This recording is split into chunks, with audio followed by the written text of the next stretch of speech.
¿Cómo está la banda?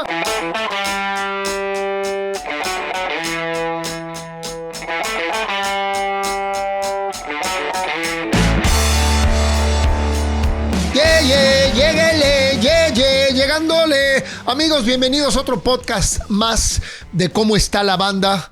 Gracias a todos los suscriptores, gracias a toda la banda que lleva ya casi 3 años apoyándonos. Es un placer siempre estarles transmitiendo nuestros podcasts semanales. Y hoy no nos quedamos atrás porque tenemos una invitadaza de lujo con la que tuvimos una charla maravillosa. Y le agradezco muchísimo que me haya vuelto a sintonizar con mi lado de jazz. Y ella es Sara Valenzuela, fundadora, compositora y cantante de La Dosis, que también es una mujer sumamente emprendedora, muy inteligente, vaya, brillante. Pero yo ahora sí les traigo una primicia y les voy a presentar el arte de la portada del nuevo disco de Ritmo Peligroso, que se estrena el 12 de mayo en todas las plataformas digitales, junto con el video del sencillo Agradecido. En este mundo donde nos quejamos tanto, ¿verdad? Y a veces se nos olvida agradecer y dar gracias nada más por otro día más de vida, por ver el sol, por ver un amanecer, por ver un atardecer. El arte de esta portada fue de Dallas Chiara Artwork de la Ciudad de México, que hizo un gran trabajo, y el disco se llama Pachanga Peligrosa. Así que amigos, ya saben, a partir del 12 de mayo en todas las plataformas digitales, y podrán ver el video de Agradecido también en las diferentes redes sociales y obvio en el canal oficial de Ritmo Peligroso en YouTube, donde los invito a que se suscriban y nos apoyen. Por otro lado, traigo saludos hasta Cancún para la banda Fusión Sónica. Me pareció una banda con un sonido poderoso, rolas como La Bestia y Nada es para siempre. Bien vale la pena que le den una escuchada. Ellos ya llevan tiempo comunicándose con nosotros. Se comunicó con nosotros Iván Bringas, que si no me equivoco es el cantante. Pero pues les quiero mandar un saludo a esta banda formada por Temo, por Ricardo, por Sergio Body y por el buen Iván Bringas. Por otro lado, nos mandaron también el link de esta banda instrumental, pero muy divertida, muy padre, de Oaxaca, que se llama Ensamble 7 Machos. Esta banda instrumental de fusión a mí me parecieron realmente de poca madre. Van desde el ska hasta la polka, la música regional, y realmente me gustaron mucho y los sentí muy frescos. Ellos definen su música como ska ranchero y sonido balcañero. Una mezcla de ñero con balcánico, supongo. Rolas como el 7 Machos, El Son del Agüitado, Báilele Compadre y Desde La Habana me parecieron también muy chidas. Como saben, amigos, aquí les dejamos los links tanto de Fusión Sónica como de la banda, como Ensamble 7 Machos, banda de Oaxaca. Así que saludamos a Fusión Sónica de Cancún y a Ensamble 7 Machos hasta Oaxaca. El fan de la semana es mi querido Pedro Camargo Nava. Gracias, Pedro, por tu constante apoyo. Gracias, carnal. Es un placer tenerte con nosotros aquí en el podcast, y en nombre de Piro y todo el equipo de Cómo está la banda te mandamos un abrazo. Amigos, les recuerdo que me pueden seguir en Instagram, en Twitter, en Facebook, donde soy activo. Si me mandan mensaje les contesto, a veces me tardo, pero siempre les contesto. Todo el merchandise, tazas, camisetas, sudaderas de Cómo está la banda y también de Ritmo Peligroso y de otras bandas de rock lo pueden encontrar en bonustrack.shop. Como siempre les recuerdo que aquí abajo están los links. Y ahora vámonos a esta breve semblanza de nuestra querida invitada de hoy. Sara Valenzuela, Ciudad de México. Ha desarrollado su carrera en Guadalajara como gestora cultural, conductora, productora de programas radiofónicos y de TV, y además como cantautora. Estudió la carrera de Ciencias de la Comunicación en el ITESO. Ha escrito para periódicos como El Cuadratín, Siglo XXI y Público, y también para revistas como La Mosca y Music Life. Desde 1990 su voz se escucha en estaciones como Radio UDG, Universidad de Guadalajara, y Jalisco Radio, donde actualmente es directora. En 1993 ganó el Premio Nacional de Periodismo Radiofónico Fernando Benítez.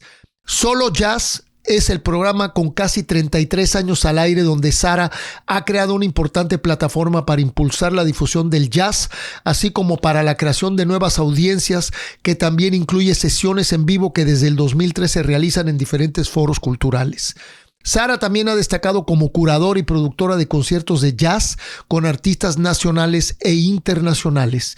En 2006 cofundó Tónica con Gil Cervantes, trompetista de La Dosis, fundación sin fines de lucro para promover el jazz y ofrecer alternativas educativas para la comunidad local. Tiene una amplia trayectoria como cantautora y cuenta con 3 producciones discográficas con el grupo de rock funk La Dosis, que fue el primer disco, Radio Acapulco el segundo e Hidro el tercero y último. Y otros 3 como solista, Lado Este, En la Cocina y Fulgor. Y además está por editar un 4º material como solista. Además de la radio, Sara conduce para Jalisco TV el programa Sesiones en Vivo de Solo Jazz, en la que se presentan las muy variadas propuestas de la ciudad y eventualmente internacionales. También es co-conductora de Camaleónica, la revista literaria, que es un programa que difunde las actividades y los protagonistas de Guadalajara, capital mundial del libro. Amigos, les recuerdo para los que no lo sepan que Joss Stone, la gran cantante de soul, de rock pop, se va a presentar en el Foro Guanamor este próximo 30 de abril y le va a abrir el evento nada más y nada menos que nuestra querida Sara Valenzuela. Así que vámonos con Sara Valenzuela en este segmento que se llama Entre Amigos y Vinilo. Yo te quise de noche y de día, tú me echaste brujería. Vamos a meterle, ok, 5, 4, 3, 2, 1. Mi querida Sara Valenzuela, ¿cómo estás? Bienvenida, ¿cómo está la banda, mano? Me da muchísimo gusto que nos visites, ¿cómo estás? Yo encantada, Piro, de estar aquí en tu programa, tu espacio, muy, muy feliz. Qué buena onda, bienvenida. ¿Y cómo has estado? ¿Cómo van todos estos meses recientes en tu vida, pospandemia? Pues bien, ¿no? Como recuperando un poquito, o sea, los espacios, las actividades, aunque yo en realidad en la pandemia, ¿sabes que algo se está metiendo ahí? Me apago. Qué suave. ¿Sigues teniendo relación y comunicación con todos tus colegas de La Dosis? Sí, de hecho, lo que pasa es que la Dosis en realidad nunca dejó de... O sea, nos separamos en el 2002 o 2003, pero cada que nos decían, tocan en el Vive Latino, tocan en Rock por la Vida, ahí vamos. Y la verdad es que hasta hace poco tocamos, ¿no? La última fue en diciembre o en noviembre del año pasado en Rock por la Vida. Y la verdad es que siempre es muy divertido y nos juntamos y siempre decimos que vamos a hacer algo nuevo, pero nadie tiene tiempo nunca, entonces seguimos tocando lo mismo, pero le vamos cambiando. Y pues todo el mundo tiene sus proyectos. Y de hecho, esta tocada que tengo el 30, Richie va a tocar conmigo. Ándale. ¿El 30 en dónde tocas? El 30 es en el marco de Inédit, que es este festival de documentales de música que se hace en Barcelona. Guanamor, que es esta productora, lo va a traer por primera vez a Guadalajara. Y entre los conciertos hay un concierto de Joss Stone, que es una maravillosa cantante inglesa, claro, de la cual soy muy fan. Y fui invitada para abrir el concierto, que es el 30. Qué maravilla. Sí, yo he escuchado mucho de Guanamor, es también una disquera, una productora independiente, ¿no? Que está ayudando mucho el talento tapatío. Sí, decíamos fuera del aire que bueno, está La Chiquis con Hot Dog, está Humo, claro, de Hugo Rodríguez y Sergio. Va a salir un disco mío nuevo también ahí y están haciendo cosas padres. Están Qué como... suave. Pues es un espectro muy amplio, ¿no? De cine, videos, música, este festival de Inédit, está padre.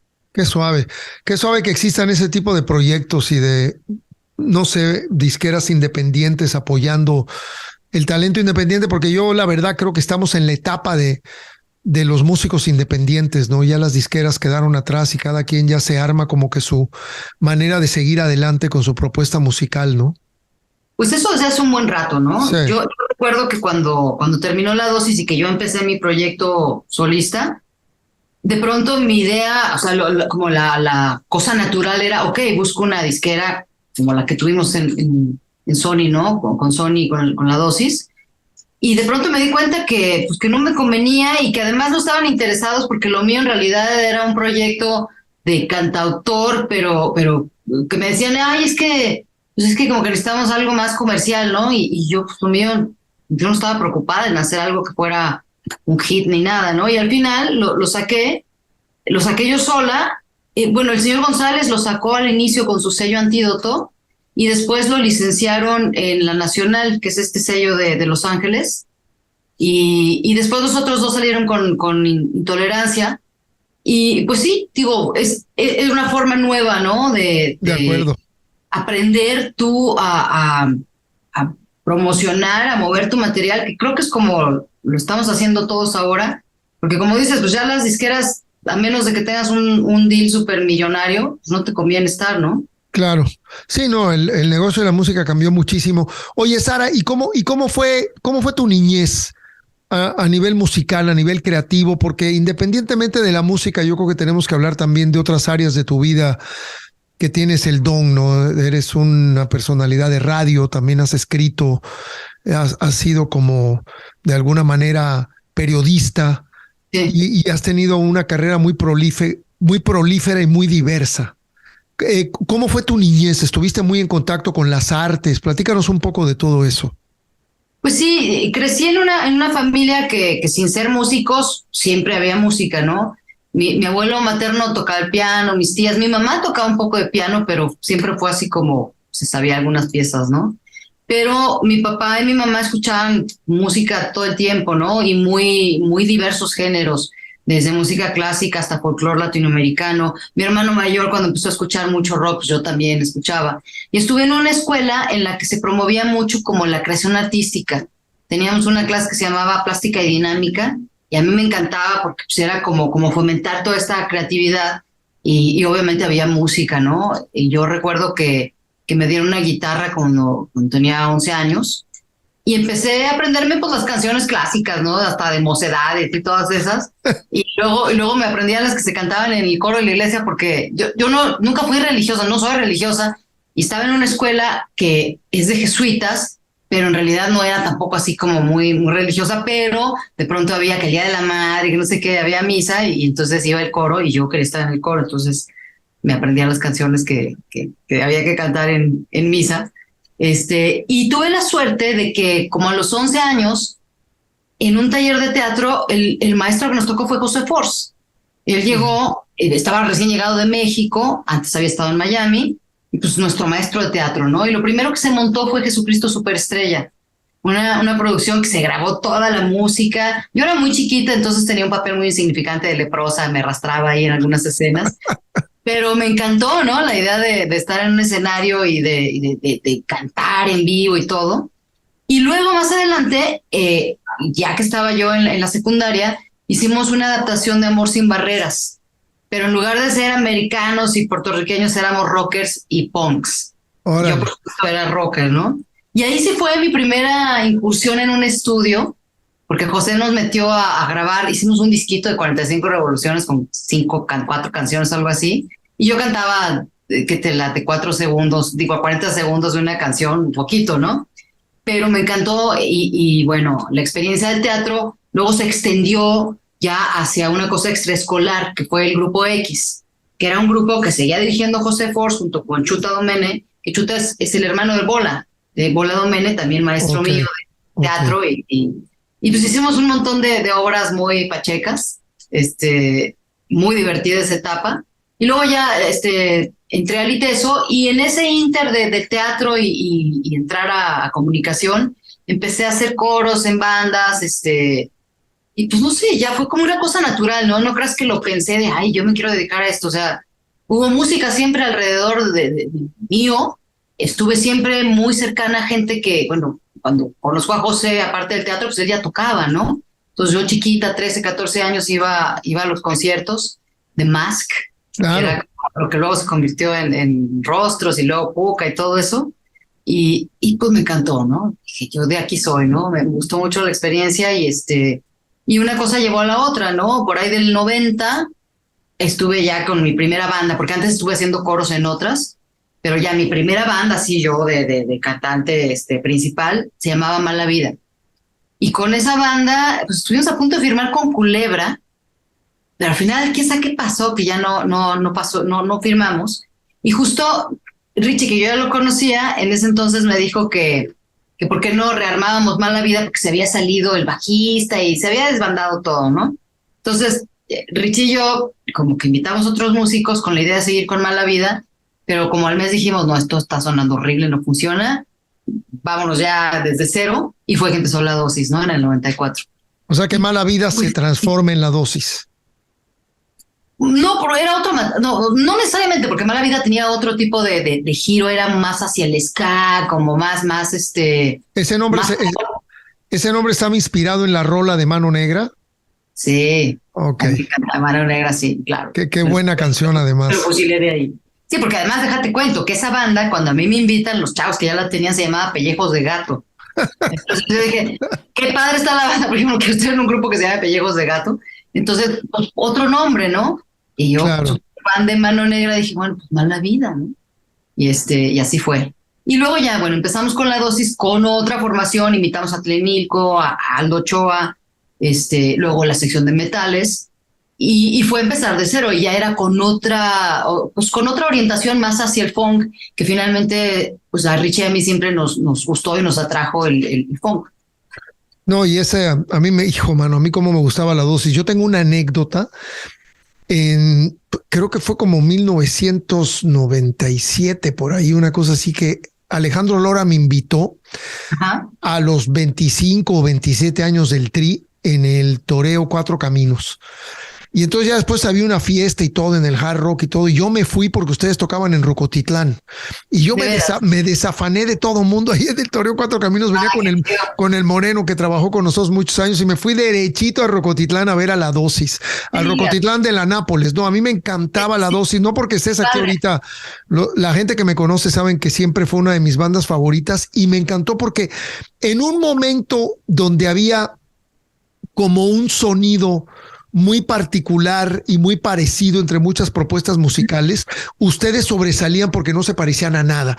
O sea, en último caso, yo diría que La Dosis tenía una cierta influencia de Tower of Power. ¿Sabes? Yo te cuento otra anécdota que a mí me pesa muchísimo que no haya sucedido. Resulta que cuando terminamos el primer disco, que además tuvo una serie de obstáculos, porque yo te había contado que Robbie Lear es quien nos firma, pero justo cuando grabamos el disco, un día llegué, chicos, ¿qué creen? Que yo me voy a abrir un sello en Manicomio, y nos deja con el disco grabado, que lo produjo Fer2Send. Pero entonces Sony dice, uy, no, ya no hay nadie que esté a cargo del sello, espérense. Entonces el disco tardó como 8 meses en salir después de grabado. Y entonces, bueno, sale el primer disco y todo, y después nos dicen, bueno, ya, hagan otro disco. Y nosotros empezamos a proponer productores, y uno de ellos fue Emilio Castillo. Yo le hablo a Emilio Castillo y le digo, oye, pues tenemos esta banda, ¿cómo ves? Le mando, y me dice, sí, me encanta, yo puedo producirlos, pero dice, pero tengo una gira, y la gira va a durar 6 meses. Después de eso puedo. Entonces, nosotros fascinados, imagínate, Emilio Castillo.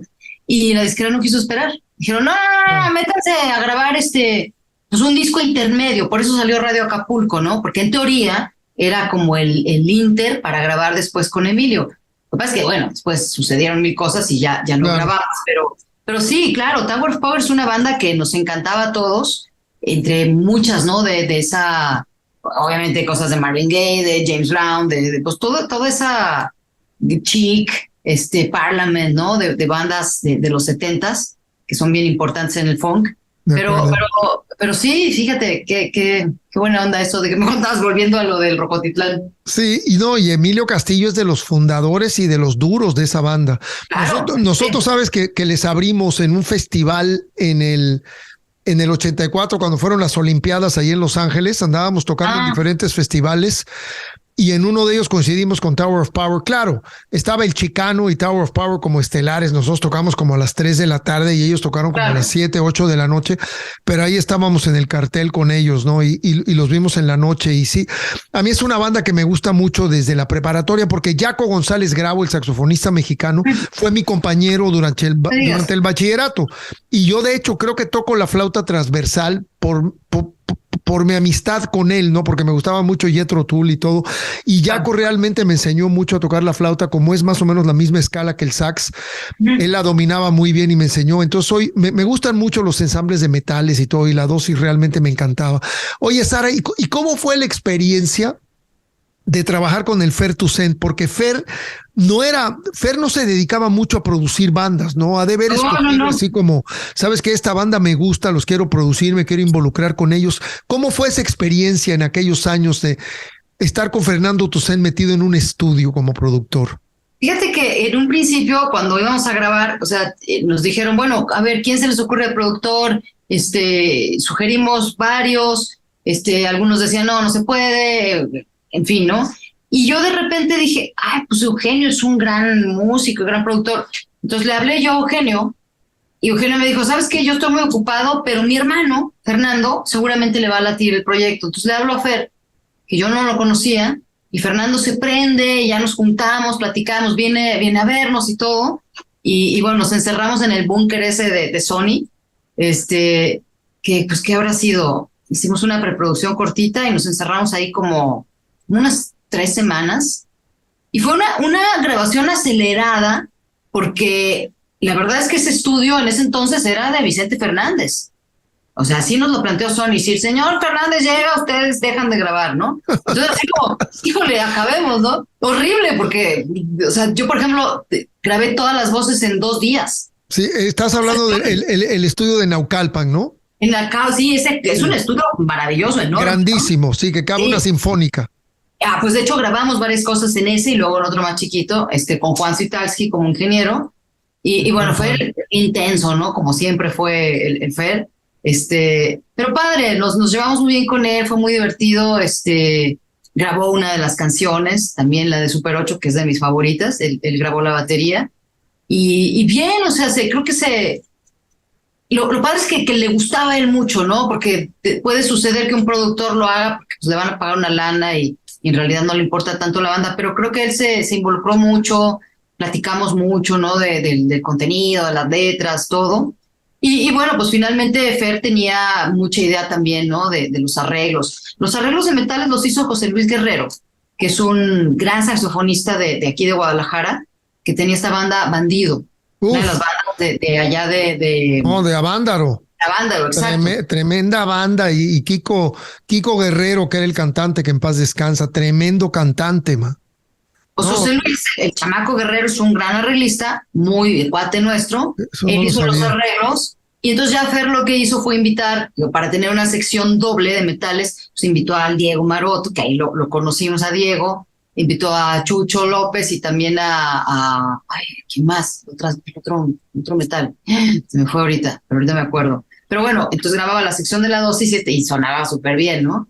Pero fue lindo, porque además era la primera vez que nos metíamos en un estudio grande, ¿no? Esa primera experiencia que pues, te debe haber pasado también a ti, ¿no? Y wow, un estudio grande y así la consola gigantesca. Digo, ahora la verdad es que hemos vuelto a lo más minimal, ¿no? O sea, puedes terminar grabando en una computadora y no totalmente, necesitas...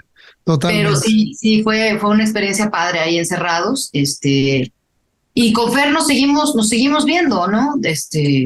Yo seguí en contacto con él todo el tiempo y pues fue una persona muy querida. Sí, muy talentoso y muy profesional siempre. Gran baterista, ¿no? Intenso como la chingada. Pero, sí. Sí. Lo cual también hace que se muevan las cosas, ¿no? Cuando hay alguien así de intenso metido en el estudio de por medio, te sacude, te mueve para llegar a cosas diferentes, ¿no? Sí, lo padre es que siento que le gustó a él la banda, ¿no? Estaba emocionado con el proyecto, porque también, como dices, pues no había producido muchas bandas, pues para él era importante, ¿no? Sacar un buen disco. Dejar esa huella, claro. Y creo que lo que pasó, lo que me decías antes de que era un proyecto que en realidad, digo, nadie estaba descubriendo el hilo negro, ni mucho menos, ni tampoco nos sentimos que éramos la banda más original del mundo, pero en ese momento no había quizá bandas similares. Y creo que también fue a lo mejor desafortunado para nosotros estar en un sello que estaba muy enfocado como en el pop mainstream, en el adulto contemporáneo, y de pronto decían, ¿qué hacemos con estos, no? Entonces, siempre fue nuestro pleito en Sony, de que nosotros decíamos, es que queremos ir a este festival. No, mejor un festival de radio con grupos de pop que no teníamos nada que ver, ¿no? Entonces, siento que a lo mejor la dosis estuvo como fuera del tiempo adecuado, no lo sé, ¿no? Porque ahora me pasa, ¿no? Que hay gente que va a decir, no, que la dosis, y dices, bueno, ¿y qué pasó en ese entonces? ¿Dónde estaban, no? Sí. Muchas cosas no sucedieron, ¿no?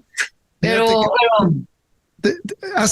el poco rato que llevamos charlando, has mencionado como 3 o 4 cosas que a mí también me sucedieron, pero no quiero caer en eso porque si no nos vamos a pasar la charla hablando de eso, pero no sabes la cantidad de cosas en común que tenemos, desde lo que me platicaste de Robbie Lehr, como salió, hasta lo de Emilio Castillo. A mí me sucedió en otras dimensiones con Melody.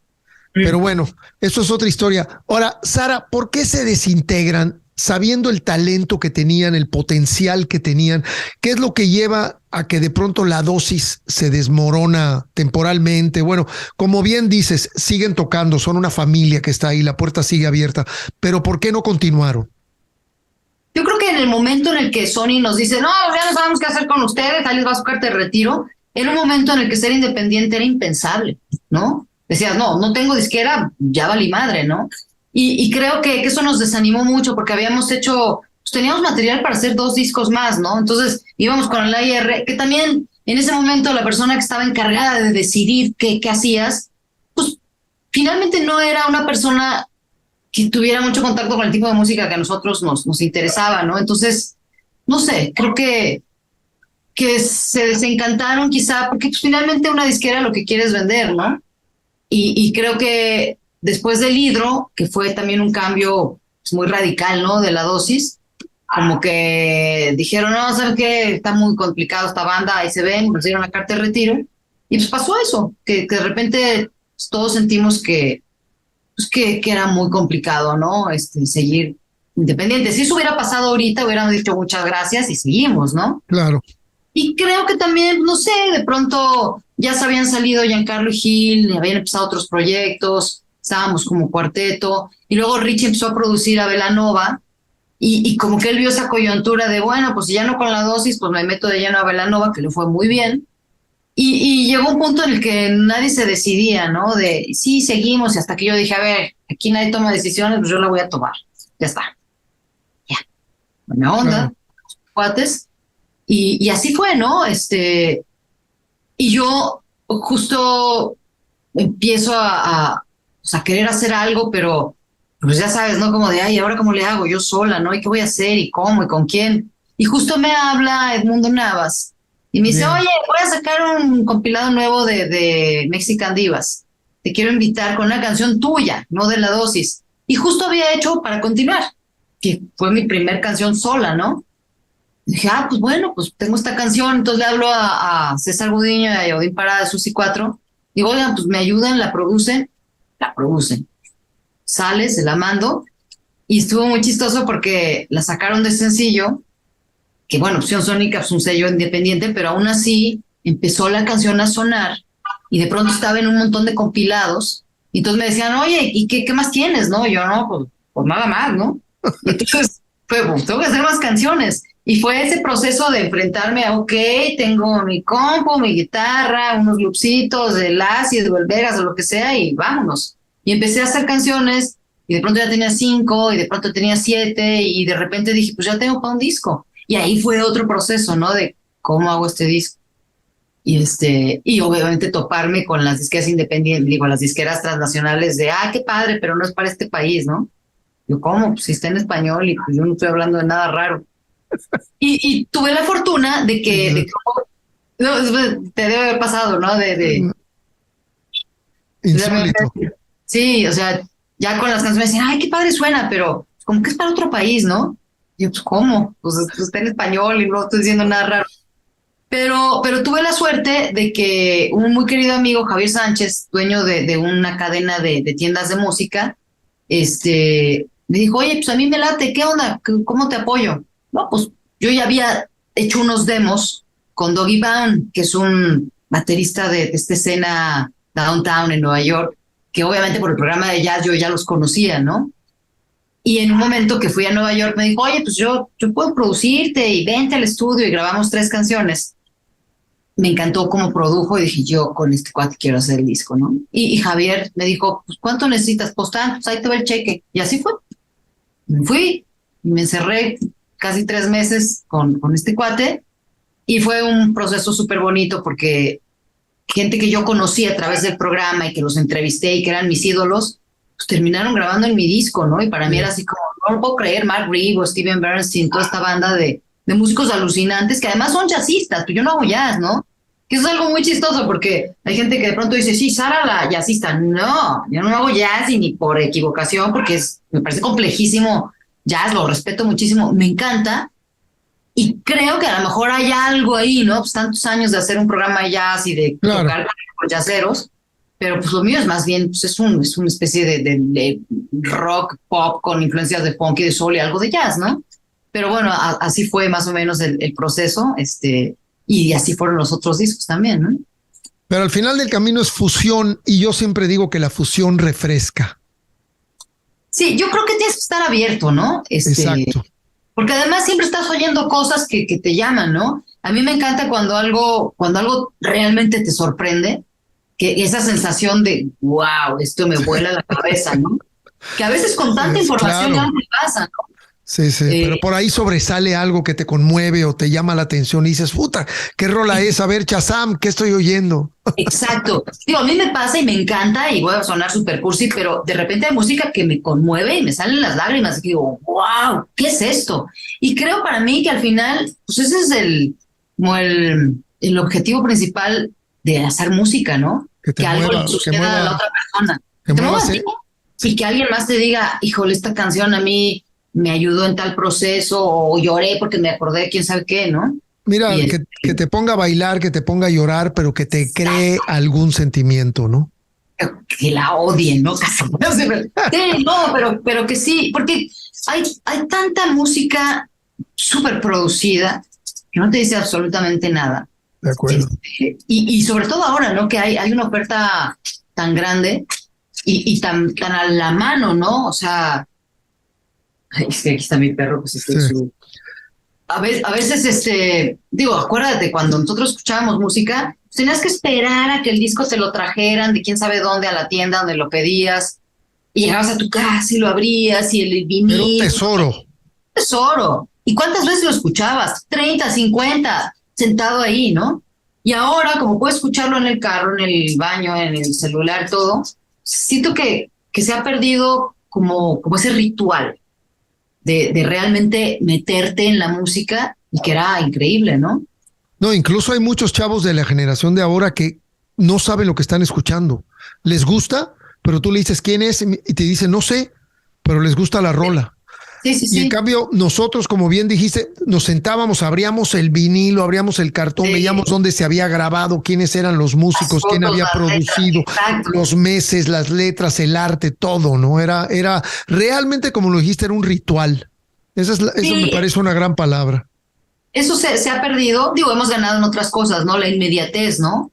De pronto decir, híjole, una banda de Australia que la quiero escuchar en este momento, pues un clic y ya, ¿no? Pero creo que sí. Y bueno, ahora también que todo el mundo saca sencillos, ¿no? También se ha perdido esta cuestión de hacer un disco como un conjunto de canciones que están hiladas, que tienen un concepto. Y bueno, no está mal de pronto poder estar subiendo música, ¿no? Estar vigente con 1 o 2 canciones, pero a mí sí, el proceso de hacer todo un disco se me hace... Yo creo que sí está padre lo de lanzar sencillos si al final lanzas un disco completo, pero a mí tampoco me late mucho eso de estar lanzando una rola, luego otra. Yo como que todo tiene que llevar un ritmo, ¿no? Lanza una canción, lanza otra y luego ya lanza el disco completo, el proyecto, porque al final del camino, pues no estás componiendo una sola rola, estás componiendo varias porque estás mandando el mensaje de una etapa de tu vida, ¿no? Sí, también la otra es que la gente a lo mejor ya no tiene esa paciencia, ¿no? O sea, yo veo a los chavos ahora escuchan 30 segundos y next, ¿no? Y venga. Entonces, pones a escuchar el completo y no. Sara, y tu instrumento con el que compones es la guitarra, me imagino, ¿no? Sí. Soy malísima, pero no pongo la guitarra. Si tuvieras que decir en una, ¿cuál es la diferencia entre tus discos de solista y los discos de La Dosis? ¿Cuál dirías tú que es la diferencia musical? Pues son mucho más acústicos y también hay una mayor introspección, no son más personales. Yo escribía las letras de La Dosis, pero finalmente siempre había un consenso, ¿no? De qué queremos hablar y aquí fue como, esto es mío, ¿no? Y voy a hablar desde lo que yo siento totalmente, sin importarme si alguien más se siente identificado o no, que es mío, no es una banda, ¿no? Porque a veces en La Dosis sí podían decir, no, es que esta letra como que no, yo siento que a mí no me gusta, o mejor hablemos de esto. Entonces era ese trabajo. Claro, Pero, digo, para empezar, pues que está compuesta con guitarra y voz, ¿no? Así surgieron las canciones, que para mí ese fue un ejercicio padre, porque siento que si una canción logras que suene bien, nada más con la voz y la guitarra, vas totalmente de bien, acuerdo. pues la puedes arreglar o dejarla así, ¿no? Que también es lindo como cuando una canción está desnuda, y con la dosis, pues sí era como, ok, generalmente componíamos Richie Tlemilco y yo, pero luego era ir como armando esa estructura y los metales y el teclado y más cosas y todo. Y aquí fue de pronto partir de menos a más, ¿no? O sea, sí hay discos que tienen mucho más, de mis discos hay varios que están mucho más producidos, pero creo que es mucho más orgánico el sonido. Sí, lo entiendo y se escucha, totalmente de acuerdo. Y ahí viene ya un cuarto disco tuyo de solista, está en proceso, ¿no? Sí, sí, que no es un disco de canciones nuevas, pero Ok. fue un ejercicio que hicimos que estuvo interesante, porque de pronto estaba aquí Rafa González, dije, oye, pues, ¿por qué no? Y Eric Toch, un muy querido amigo que ahora vive en México, que es tecladista de Nueva York. Entonces, la idea era hacer unas versiones de canciones, escoger canciones de los tres discos, pero hacer versiones no necesariamente acústicas, pero sí cómo me gustaría ahora tocarlas, ¿no? Y la idea era eso, ¿no? Como ir quitando elementos, como hacerlas más sencillas. Y al final quedó bien bonito. Hay unas tienen chelos y violines, como todo, y luego no hay baterías en Qué realidad, casi todo chido. es percusión. Y van a ser 9 canciones, pero estuvo bien bonito ese ejercicio. Con Sergio Madrigal de Humo es el que produjo, y pues un montón de cuates, ¿no? Que participan.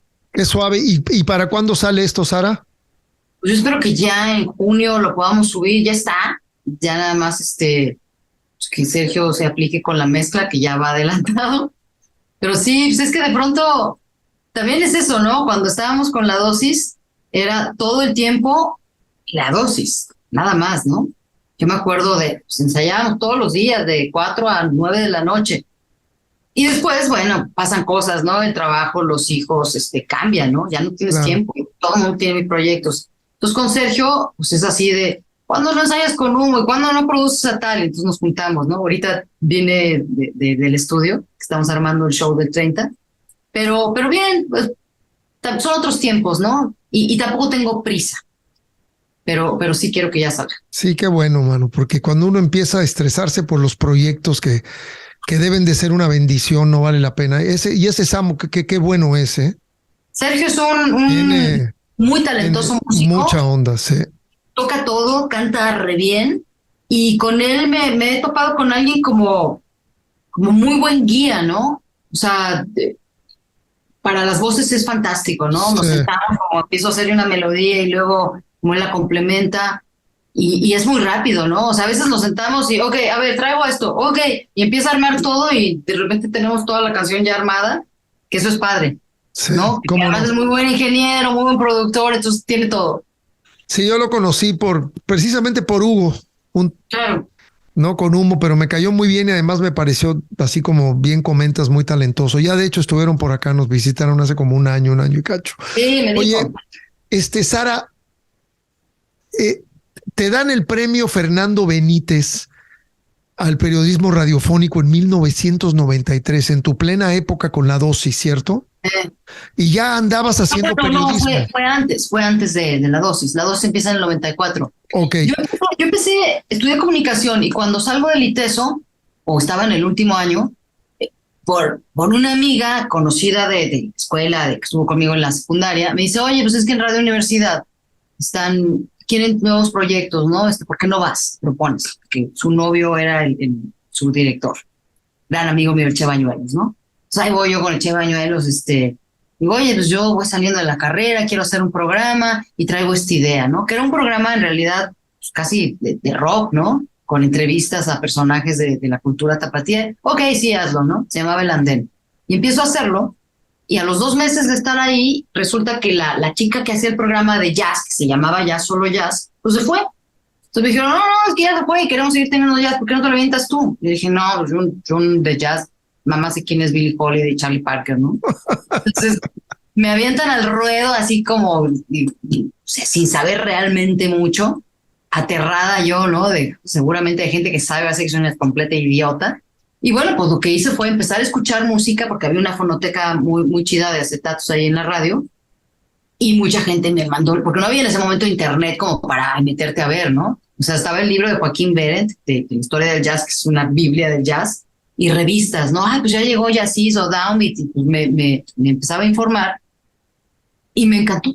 De pronto dije, wow, o sea, fue así como que se abrió otro panorama, y esto me llevó también, pues, a empezar a escribir sobre jazz, hacer entrevistas, que a la vez después se convirtió también se me dio la chance de yo curar ciertos ciclos de jazz y empezar a producir también conciertos de jazz. Y luego vino Tónica, que Tónica es una fundación que hicimos Gilberto, el trompetista de la Dosis, y yo, en el 2006, y que tenía como principal objetivo, por un lado, seguir generando nuevas audiencias para el jazz con conciertos, pero por otro lado también tener una oferta educativa para los músicos que no se podían ir a estudiar fuera. Entonces traíamos maestros de gran nivel, ¿no? Músicos de Grammy que están en Berkeley y todo, y hacíamos seminarios de jazz, y fue una etapa súper bonita, muy complejo el proyecto porque es difícil, ¿no? Conseguir los apoyos, pero ha sido padre, ¿no? Como que la radio se ha diversificado hacia muchas cosas, ¿no? Y me ha permitido también conocer gente increíble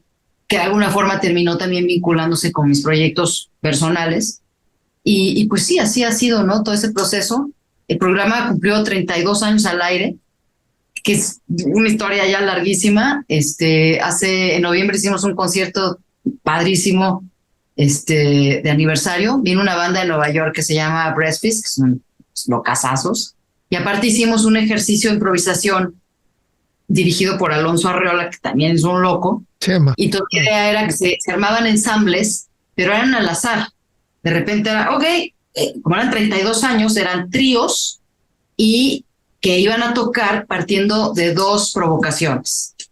De repente podría ser trombón, guitarra, bajo. Y la provocación, una era una pregunta que el público había hecho y una frase. Era una frase que podía ser: el perro está corriendo por la escalera debajo de la luna que se está incendiando. Una cosa ridícula.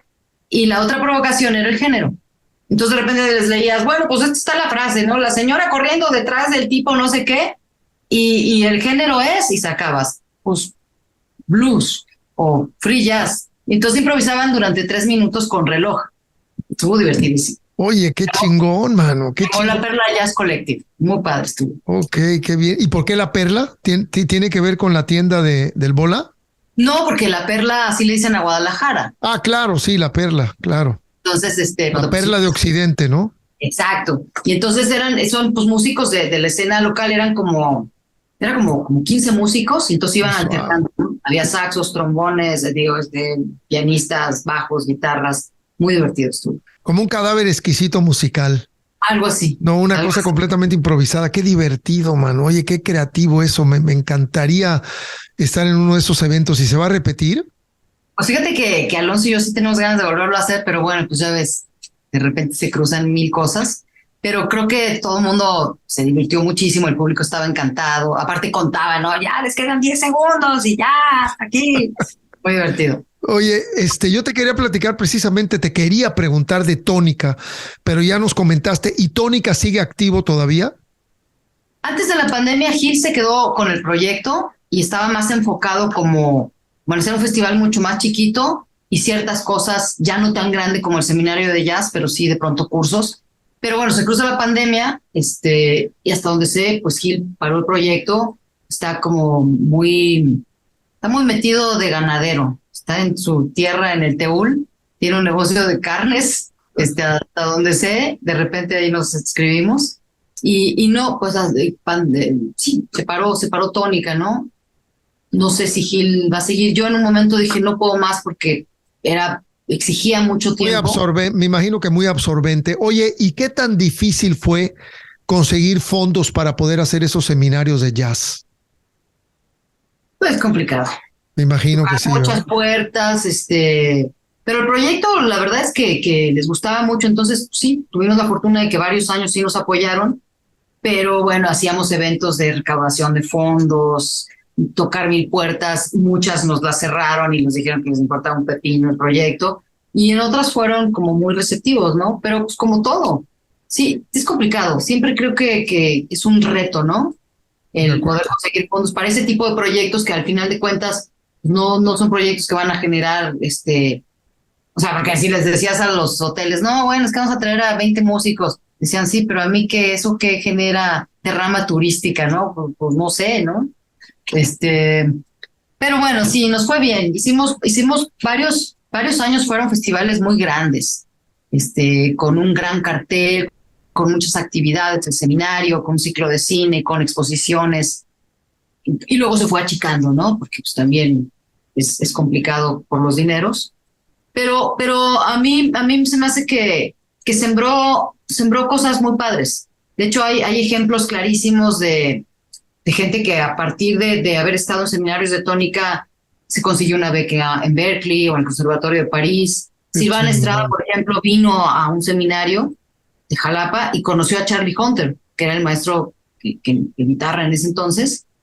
Y a partir de ese encuentro, pues después Silvana empezó a trabajar en un disco con Charlie Hunter, que se quedó prendado, ¿no? De ella. Y bueno, ve dónde está Silvana ahorita, ¿no? Entonces, para nosotros es como padre decir, ok, esto ayudó de alguna forma, ¿no? Puso su granito de arena, ¿no? Y muchos músicos también se conocieron y empezaron a hacer otros proyectos. Hubo esa vinculación de músicos de muy diferentes estados del país. Es que esos son los eventos que realmente hacen madurar la música en cualquier país, en cualquier lugar del mundo. Estos intercambios culturales y esta manera de apoyar a los artistas independientes y todo eso. Qué chingón. Oye, y hace rato dijiste 32, pero ya estás en el camino hacia el 33 aniversario de Solo Jazz y te cayó sin querer, porque yo te quería preguntar de dónde te vino toda esta vena como de conductora de radio y además eres directora de Jalisco Radio hoy en día, ¿no? Sí, desde el 2019. O sea, yo estuve muchos años en Radio UDG haciendo el programa y en el 2019 Alejandro Tavares me dice, oye, pues yo me voy de director del sistema Jalisciense de Radio y Televisión y pues, te quiero invitar de directora de radio. Yo al principio le dije que no, por supuesto que no, que si querían tener un programa que yo no iba de directora. Y bueno, me convenció y la verdad es que ha sido una experiencia muy padre. Me topé con un reto interesante porque esa radio, que es la más antigua del estado, la radio pública, tiene 61 años en FM y 81 en AM, que es una estación que mucho tiempo estuvo como muy enfocada a la música formal, la música clásica, y su público pues es gente que fue creciendo con la estación y gente muy grande, ¿no? Que incluso ya se murió. Y cuando nosotros entramos, Alejandro con todo su equipo nuevo, pues la radio estaba abandonada y lo que le sigue, ¿no? Estaba olvidada, tenía 8 meses sin director, con una programación así al ahí se va, pongan lo que sea. Y entonces fue muy padre porque Alejandro me dijo, haz lo que quieras, ¿no? Este es el equipo de gente que hay, gente muy valiosa que estaba ya ahí, y fue sentarnos a ver qué queremos hacer. Queremos hacer una radio mucho más incluyente, mucho más fresca, atraer un público más joven, porque te digo, era una radio que estaba muy enfocada al adulto mayor, ¿no? A gente ya muy grande. Y entonces, pues fue echar a volar la imaginación de, bueno, queremos tener un programa así, otro de sexualidad, otro de inclusión, queremos tener esta barra, y así fuimos armándolo, y pues ha sido muy, muy padre, ¿no? Estoy muy contenta ahí, con mucha chance, ¿no? Claro, pero qué padre, ¿cómo te das el tiempo? Eres madre, eres productora de radio, conductora de radio, estás haciendo tu disco de solista. ¿Cómo manejas tu tiempo? ¿No te estresas, no te angustias? Casi nada. Sí. Sí, no, bueno, sí, de pronto digo, estoy loca, ¿no? O sea, pero pues te buscas, ¿no? El tiempo, buscas el tiempo y sí, hay días que digo, ok, tengo que organizar, tienes como que organizar todo metódicamente de a tal hora voy, a tal hora dejo la comida lista y luego recojo a no sé quién y lo llevo a la clase de no sé qué y en ese tiempo voy con Sergio y grabo no sé qué. Pero, pues sí, así han ido saliendo. Pero bueno, también ya no son chiquitos mis hijos, ¿no? Matías tiene 16 y Luz, que es mi sobrina, pero en realidad es mi hija porque vive conmigo desde que tiene 2 años, son ya muy independientes y ayudan, ¿no? Qué Matías, chido. por ejemplo, me encanta ver cómo es un clavadísimo en el piano, ¿no? Y me encanta ver cómo él ha ido descubriendo música. Qué bien. Cuando empezó a tocar piano, que tenía 9 años, de repente empezó a tocar Bohemian Rhapsody, ¿no? Y yo, escuchas a Queen, ¿no? Y te das cuenta de cómo los chavos ahora escuchan música. No es que se metan o sea, Matías nunca ha puesto un CD, mucho menos sabe que es un LP, un cassette, ¿no? Pero de repente escuchaban música en los juegos de videos, Claro, o en plataformas, ¿no? Entonces claro. ahí, ¿por qué está escuchando eso, no? Y con él ha sido padre como, oye, pues ahora escúchate esta banda y ahora vamos a estos conciertos y es chistoso. Pero sí, volviendo a la pregunta de cómo le hago, pues no sé, cómo le hacen todas las mamás trabajadoras. Sí, tiene que haber un tremendo orden en tu vida, ¿no? Y en la vida de cualquier músico que maneja tantas actividades, y en este caso tú, o sea, si no tienes un cierto orden, pues no sales adelante, ¿no? Porque son demasiadas cosas las que estás manejando. Sí, pero también de pronto entras en el caos, ¿no? Sí, Pasa, ¿no? pues sí, de pronto Que dices, sí. ya tengo todo controlado, de repente no es cierto, no tengo nada controlado, pero pues es así, y también pues vas viendo tus prioridades, ¿no? Dices, bueno, ahorita es importante esto y lo vas sacando, ¿no? Claro, Pero eso de ir recibiendo un día en cada momento, ¿no? Conforme se vayan presentando las cosas, las vas resolviendo en vez de estarte adelantando y precipitando con tanto pensamiento hacia el futuro, ¿no? bueno, este disco que por fin vamos a terminar, la verdad es que tiene un rato ya, ¿no? Entre que se puso la pandemia, entre que Sergio grabó otras cosas, entre que yo no sé qué, o sea, y me hubiera gustado que hubiera salido hace 2 años, ¿no? Pero bueno, así son los procesos ahora, ¿no? Claro, claro. Y además a lo mejor está perfecto que haya salido 2 años después. Pues mira, es así, ¿no? Y no lo puedes controlar, y no es como nadie tiene el tiempo, bueno, por lo menos con la gente que yo colaboro, nadie tiene el tiempo de decir, encerrémonos en una cabaña 3 meses o vámonos a grabar a no sé dónde. Como en Sí, algún momento lo hacíamos, ¿no? claro, Digo, cuando claro. hicimos el de Hidro, estuvimos casi 3 meses en Los Ángeles, fue increíble, pero yo no tenía hijos, Claro, son otras épocas, totalmente de claro, acuerdo. era tu Oye, prioridad. y, y Sara, como compositora, ¿cuál dirías tú que es tu motivo principal de inspiración para componer? Tu tema. Yo creo que hablo mucho me centro mucho como en las relaciones interpersonales, ¿no? Muchas canciones mías hablan como de amor y de desamor, pero de pronto también ciertos cuestionamientos sobre la soledad, sobre la velocidad del tiempo que estamos viviendo, o a veces algo que le sucede a alguien cercano, ¿no? Me inspira, o a veces una película, o a veces algo que leo, ¿no? El otro día estaba hablando con un amigo que es poeta, que es maravilloso, que es Luis Vicente de Aguinaga, y tiene un poema muy chistoso que decía, no, si esto te suena ya demasiado, es que ya lo oíste en una canción, no es tuyo, ¿no?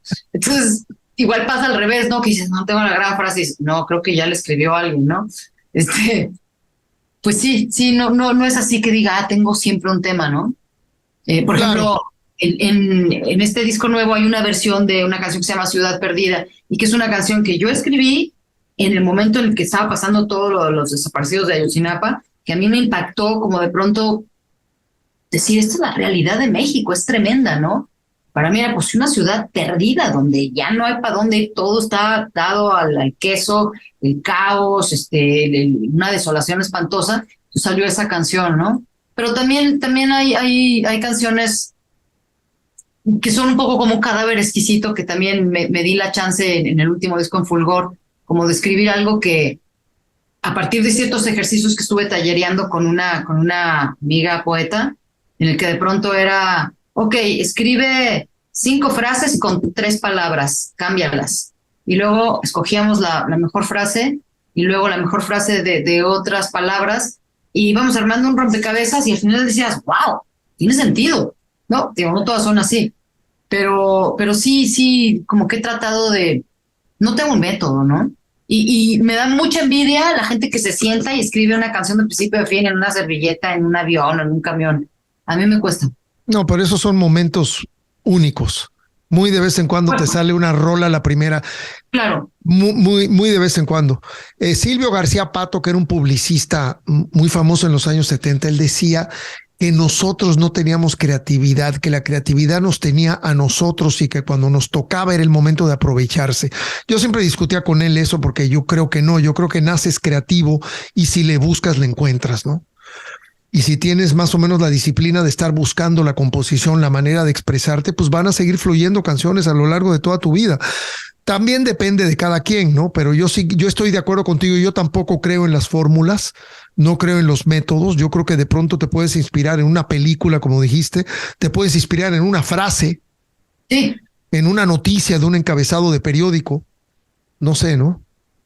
sí. Por ejemplo, hay una canción que se llama Love is Here, que es la única que tiene una frase en inglés. Dice, el amor está aquí y quizá mañana se vaya, en inglés eso, ¿no? El amor está aquí y me subo a la ola del amor, ¿no? Y de repente tenía esa frase y la melodía y me encantaba, pues decía, pero, ¿qué más, no? Y de pronto armamos, Jerry y yo, un cadáver exquisito de frases de poesía surrealista. Y está increíble, ¿no? Es una letra que si la oyes dices, ¿qué es eso, no? Pero también me encantó, o sea, como que no me quiero sentir que todas las canciones deben de tener un principio, un fin, un clímax, o contar una historia, ¿no? Porque muchas veces son como de sensaciones. Y a veces me pasa que oigo canciones de otros artistas y digo, pero parece tan simple, ¿no? ¿Cómo? O sea, ¿por qué algo tan simple suena tan bien, no? Como que de repente uno se vuelve muy exigente. No, Estoy completamente de acuerdo contigo en romper parámetros, romper formatos, simplemente también dejar que la música te hable y que te vaya llevando por el camino, ¿no? sí, y la misma música te va, a mí me pasa siempre, porque yo escribo las letras después de la música, que la misma música me va como dictando el camino, ¿no? Que a veces, o sea, el mismo mood de la música te dice, está padre para hablar de esto, ¿no? A O sea, veces, o sea que casi siempre tienes el círculo armónico y luego metes melodía y letra. sí, Nunca has hecho una letra y le has metido, sí he hecho, sí, pero ¿no? no siempre, Ok, rara vez. no es muy tu estilo. Oye, Sara, es que de veras, me encanta todo lo que estamos platicando, mano. Está padrísimo y me inspiro mucho porque a mí me encanta todo este rollo del que tanto platicas de la improvisación, de pronto ser orgánico. Creo mucho en ese estilo en esa manera de expresarte, de hacer música, de hacer cine, de hacer fotografía, de hacer poesía, ¿no? Oye, platícanos de Camaleónica, por favor. Camaleónica es un proyecto al que me invitaron, que se hace por motivo de Capital Mundial del Libro, que este año fue Guadalajara. Ger Lammers, que es un cuate clavadísimo en la literatura, ahorita es el director del Museo del Periodismo, y entonces le proponen a Jalisco TV que se haga esta alianza con Capital Mundial del Libro para producir Camaleónica. Y la idea es, pues, todos los escritores que estuvieron viniendo, porque hubo una serie de cursos, talleres, pues entrevistarlos y a mí me invitan de coconductora, que ha sido también bien interesante, porque si bien sí soy lectora, pues tampoco soy la experta, ¿no?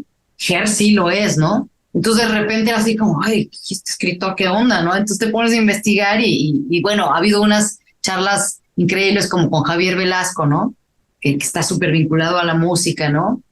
O sea, de Sí, pronto hay sí. escritores que son súper accesibles para platicar de otras cosas, ¿no? Entonces está padre porque han sido programas que no caen en la seriedad, ¿no?, de la literatura, no sé qué, sino que es una plática mucho más informal, más sabrosa, ¿no?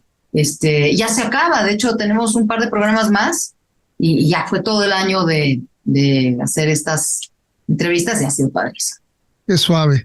Pues prácticamente no paras, ¿no? Ni en la música ni en la radio. No. Una tras otra. Sara, siempre nos encanta terminar estas charlas con algún disco que haya escogido nuestro invitado.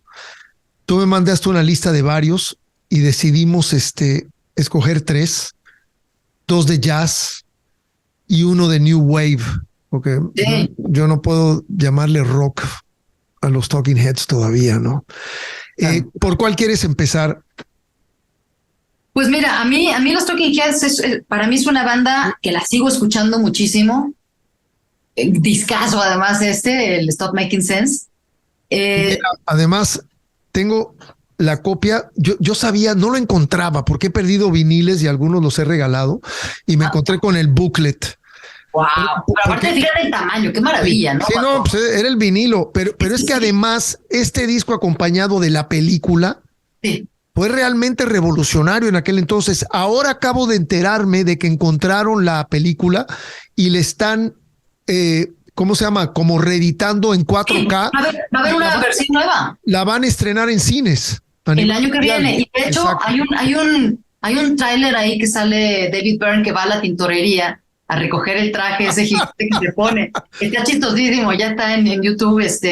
Y yo, pues fue en su momento como un concierto de un documental, una película de rock, como nunca antes se había hecho. Y a mí me encanta, ¿no? Cómo va de menos a más, ¿no? Que empieza con él solo y luego entra Tina Weymouth y luego se van sumando. Y aparte, bueno, Talking Heads era una banda sui generis en su momento, ¿no? Bueno, sigue siendo. Y yo la escucho y para mí es totalmente atemporal. O sea, a mí totalmente. Muy, no me parece vieja, ¿no? Y para mí, la etapa de Talking Heads marca una etapa muy importante en mi vida, ¿no? Que es la prepa y la universidad. Y para mí es como el soundtrack de ese momento en mi vida, ¿no? De las personas con las que me juntaba, de lo que hacía, de los proyectos, de los sueños que tenías. Y Talking Heads ahí estaba de soundtrack, ¿no? Y Stop Making Sense, me parece, hay canciones maravillosas. Y de hecho en la película salen canciones que no están en el disco, como la de la canción Naive, Sí, Naive Melody. Exacto, pero tiene otro nombre, que se me fue ahorita. Y tampoco está Heaven, que es preciosa, que es del disco de Fear of Music. Esa está en la película, pero no está en el... Está en la película, pero no está en el... exacto. Pero bueno, está Psycho Killer, por supuesto. Claro, pues es con la que abre, ¿no? Básica.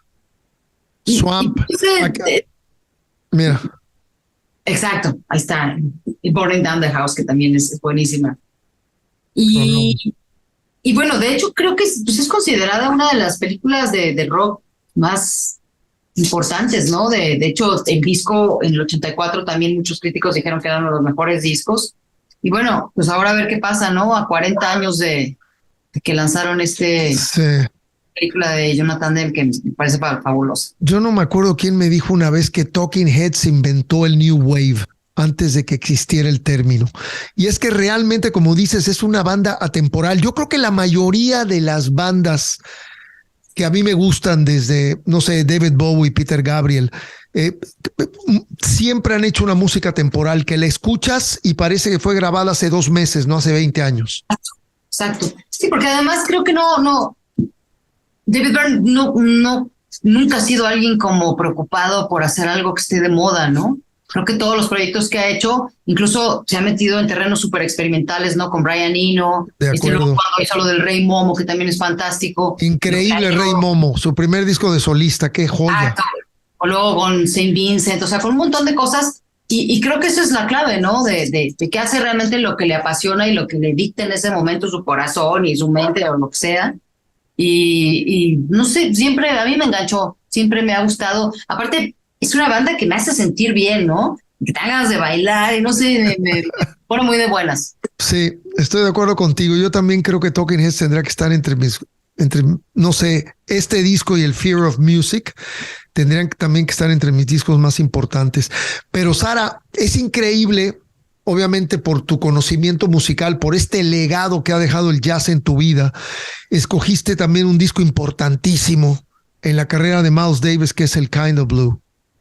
Discazo. O sea, hoy lo estuve oyendo precisamente antes de platicar contigo y a mí se me había olvidado que estaba Cannonball Adderley en el otro saxofón, ¿no? Que está el monstruo de John Coltrane en el tenor y Cannonball Adderley en el alto. Y es un disco maravilloso y espectacular de Miles Davis. Y es una música que sin melodía de voz, pues también te habla, ¿no? También te habla y te transmite. Y además es un disco que Miles hace un cambio radical en lo que él venía haciendo, porque acuérdate que Miles pues era como una especie de protegido de Dizzy Gillespie y de Charlie Parker en esta época del bebop, que el bebop era esta música efervescente, enloquecida, ¿no? Y de pronto Miles empieza a hacer este jazz modal, ¿no? Que en realidad era toquemos las menos notas posibles, ¿no? Y el Kind of Blue es un parteaguas, ¿no? En la historia del jazz. Totalmente. De los discos más vendidos, pues con esta formación maravillosa, ¿no? Con Coltrane. Y Coltrane es justo como la despedida, ¿no? De Miles.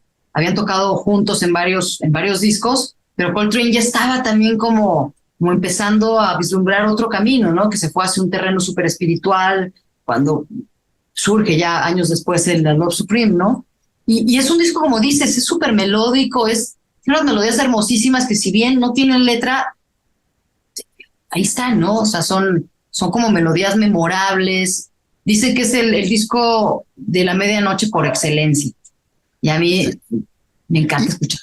Y es sabes que hay una anécdota que lo estaba leyendo hoy, que el baterista Jimmy Cobb de pronto encontró un cassette. Tú sabes que Miles Davis siempre fue este personaje controversial que negaba de pronto su pasado, ¿no? Cuando se empezó a volver muy vanguardista y muy experimental y empezó toda la etapa de Bitches Brew y todo eso, él medio negaba aquella etapa que había tenido un poco más tradicional, entregado a ese jazz un poco más formal, y de pronto como que no se sentía tan orgulloso de esas joyas que había creado, y parece que de pronto Jimmy Cobb encontró un fan o alguien le dio un tape, un cassette de ellos grabando grabados en vivo cuando la época de Kind of Blue, y fue a ver a Miles a su departamento y le tocó el timbre y todo, y Miles le dijo, ¿sabes qué? Déjamelo por abajo de la puerta. O sea, ni siquiera le dijo, pásale, ¿no? Y eran carnales y todo, ¿no? Y pues este güey se sacó de onda y no le dejó nada, ¿no? Se fue. Sí, de hecho, en esta también hay otra anécdota de este disco, que Miles llegaba y les decía a los músicos, toquen, mientras menos notas mejor. Y luego, bueno, después viene el Bitches Brew, que mencionabas, que también es un disco increíble y que siempre fue punta de lanza Miles, ¿no? Pero en Bitches Brew hay unas anécdotas increíbles de Tío Bacero, que era el productor de cabecera de Miles de muchos de sus discos, porque Miles, todo el mundo sabe, tenía muy mal temperamento, ¿no? Entonces, como podía llegar de buenas, podía llegar de muy mal humor al estudio. Y en ese disco fue tal cual, métanse, graben lo que se les hinche la gana, y tú, Tío Bacero, no le pongas stop, sigue grabando. Y Miles se iba. Y luego la disquera le decía, tío, necesito 40 minutos de cada lado, ¿no? Del lado y era una pedacera. En ese entonces que no había cosas digitales, imagínate a tío pegando con cintita, pegando un cachito de John McLaughlin y otro cachito de todos los que estaban de Herbie Hancock. Y así se hizo Bitches Brew. Y es un disco enloquecido, pero que rompió totalmente, ¿no? O sea, marcó el rumbo también, ¿no? Del jazz eléctrico y... Sí, no, es compañero de Herbie Hancock, de Headhunters y de toda esa etapa, precursor. Todos estos músicos, Wayne Shorter, bueno, Weather Report. También estuvo, ¿no? Claro. Todos estos músicos que después, bueno, se convirtieron en grandes estrellas, pero que estuvieron como... Miles le gustaba rodearse como de sangre fresca, y entonces tenía todos estos músicos que estaban comenzando, ¿no? Pero bueno, sí, el Kind of Blue yo siempre lo recomiendo. Cuando alguien me dice, es que el jazz es muy aburrido, es muy complejo, pues es que hay de todo, ¿no? Y hay que quitarle como esa idea a la gente de que el jazz es elitista y que solo lo puedes entender si tienes ciertos conocimientos previos, porque es tan amplio y hay tantos estilos. Pero el Kind of Blue es un disco muy entrañable que a cualquiera le puede gustar. Sí, realmente estoy de acuerdo contigo. Además, un disco que te mueve. Sí. Te mueve, te crea sentimiento. Y por último, mi querida Sara, A Love Supreme de John Coltrane. Que es otra joya. Otra joya. Sí. La madurez de haber tocado con Miles tantos años, ¿no? Y tercero, además, ¿por qué? Platícanos. Ese disco marca una etapa muy espiritual de Coltrane, porque él venía de una etapa muy turbulenta, de adicción a la heroína, muy compleja. De hecho, se pelea con Miles, ¿no? Miles de pronto dice, bueno, ya estuvo y graba, sí graba en Kind of Blue, pero después ya no está con él. Y empieza a hacer unos discos totalmente avant-garde, antes de la Love Supreme, que eran muy complejos, ¿no? Yo cuando los escuché, estos discos, decía, wow, o sea, ¿qué tengo que tomarme para entender lo que está haciendo este loco? Y entonces de repente la Love Supreme es como que baja de esa nube y hace este disco que en realidad es una suite de 4 partes, pero es como una onda religiosa, espiritual, ¿no? Y 3 años después muere, ¿no? Pero es un Joven, muere muy joven. A los 40 años. A mí Pursuance, la parte 3, me fascina por toda la introducción de la batería del Elvin Jones y también el McCoy Tyner en el piano, la velocidad a la que toca, porque es un poco de hard bop, ¿no? Sí, tiene algo, sí. No, todavía quedan como destellos de ese sonido. Fíjate que aquí en el podcast habíamos hablado muy poco de jazz. A mí el jazz me gusta mucho, mucho. Crecí con el jazz, creo que como fui punk y me encantaba el punk y también me encantaba la salsa, siempre me gustó el jazz, me gustaba mucho.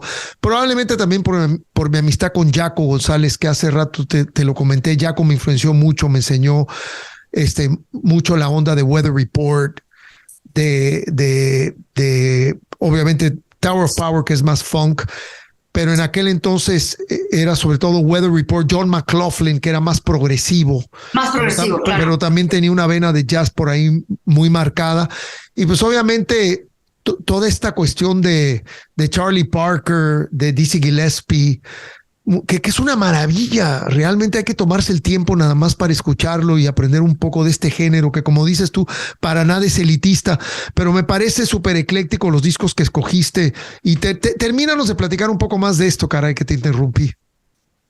No, bueno, a mí me parece que es un gran legado, ¿no? A pesar de que tuvo una corta carrera, pues murió a los 40 años, Hello Supreme es un disco que ha influenciado a miles de músicos, ¿no? Y no solamente de jazz, sino de otros géneros.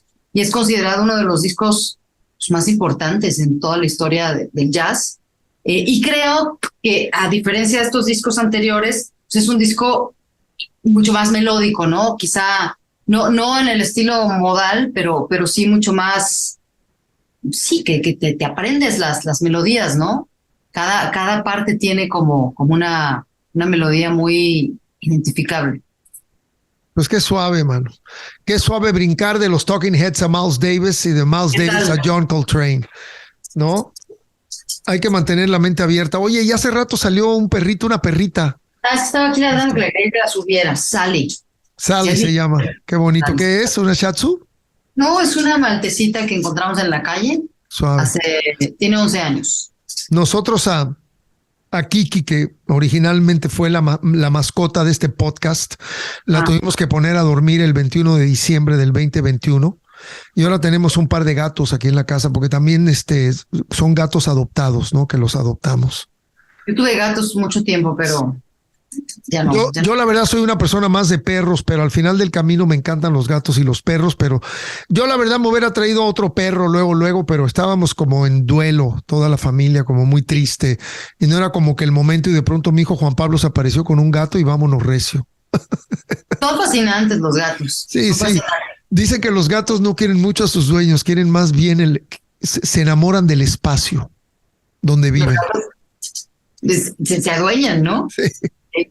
Sí, pero bueno, esta perrita que tenemos la amamos. Padrísimo. Sara, despídete, por favor, como se te pegue la gana. Como se me pegue la gana. No, pues antes que nada agradecerte porque qué gusto platicar contigo y creo que podemos seguir platicando de 1000 cosas más. Y pues decirle a la gente que no pierda esa capacidad de asombro, que se abran a cosas que de repente pueden pensar que no les va a gustar, porque esa sensación de que algo te sorprenda y te vuele la cabeza es increíble, ¿no? Vayan a conciertos, porque creo que la música en vivo también es otra experiencia que no hay que perder, ¿no? De acuerdo. Yo de repente decíamos, bueno, ¿cuándo es cuando la gente compra discos? Pues cuando vas a un concierto y te llega, ¿no? ¿Te acuerdas pues antes la gente vendía sus discos ahí en los conciertos, ¿no? O sea, más que ir a una tienda. Entonces, bueno, creo que hay que seguir escuchando música, hay que seguir apoyando también los nuevos proyectos.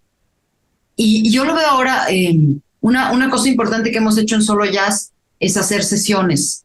Desde el 2003 salimos de la cabina y cada miércoles religiosamente a lo largo de muchos años en diferentes foros tenemos grupos.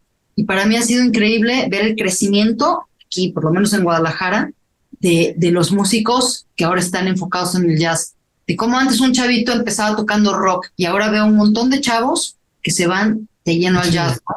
Y con proyectos de música original súper interesantes. Y he visto eso, ¿no? En especial en el jazz, que la gente va y sale, órale, esto es jazz también, está padre. Como que tener esa idea, ¿no? De que el jazz es el trío clásico súper elitista. Y pues es eso, ¿no? El dejarnos sorprender por la música, el seguir abiertos, escuchando diferentes propuestas. Y bueno, es como cualquier expresión artística, ¿no? Cuando vas a una exposición, hay cuadros que a lo mejor no te dicen nada y está bien. A lo mejor hay un cuadro que te conmueve tremendamente, ¿no? Y creo que con la música es así, ¿no? Pero hay que darse la chance de probar. Ya. ¿Y Algo cómo así. está la banda? No, muchas gracias. Qué placer. Un Qué placer, Sara. Qué chingón.